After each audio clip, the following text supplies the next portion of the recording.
Kamusta? Ito ako, ayos lang. Sana ganun ka rin. Sobrang abala mo na ngayon ah.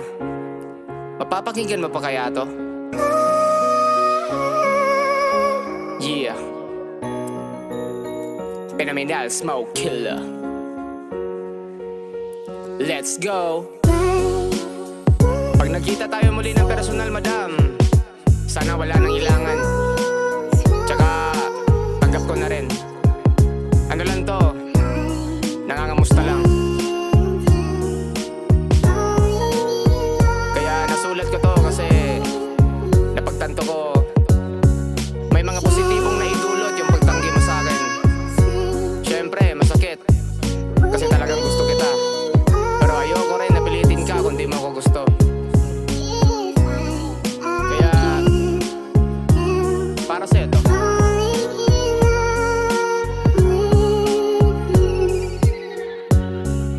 Di na kita nakita na tila ako'y bulag na sa iyong presensya. Pag andyan naman ako'y duwag.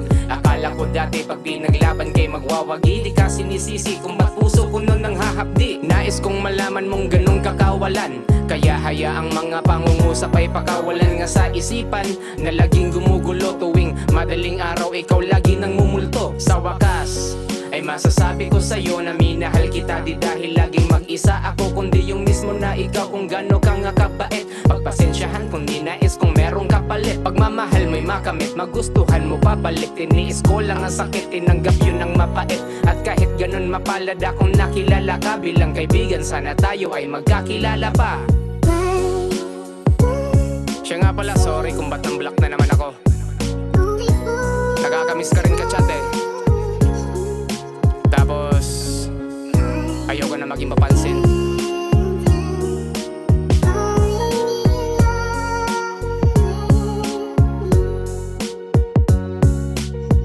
Pagpasensyahan mo na rin kung ba't ang bilis ko ma-attach.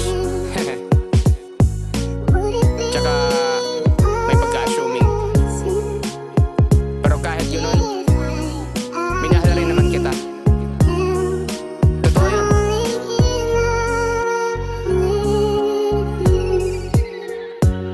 Wala mang natanggap na tsansa at bigla kang dumistansya. Ay natutuwa pa rin kasi binigyang importansya. Ang aking emosyon ay kay nagpakatotoo. Kaysa naman di paramdam ako'y gusto ngunit nagloloko. Pinaliwanag mo lahat ng merong detalye. Pinaintindi mo pat may pinasa kang imahe ng lubos maunawaan. Na di lang basta sinabi. Simula nung nawala ako'y marami nang nangyari. Hayop nga rin sa tiyempo, di man lang bumuelo. Medyo weirdo magtapat, talagang dire-diretso. Galawang desperado't di mo tipong binatilyo. Tulad ko na may bisyo na malakas manigarilyo. Aking naiintindihan kaya ang puso'y kalmahan. Kagagawan ko lahat ng ito'y aking katangahan. Walang kinabukasang maganda, yun bang mapapala sa gaya ko? Kaya kung ayaw mo walang magagawa. Nakakapanghinayang rin madam, may mga napag-uusapan tayo dati na halos pareho tayo ng hilig.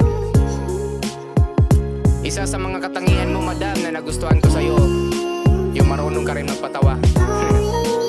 Sobrang cute mo rin madam. Tsaka yung tawanan natin na walang tunog na sinasabi natin sa chat, hype na yun.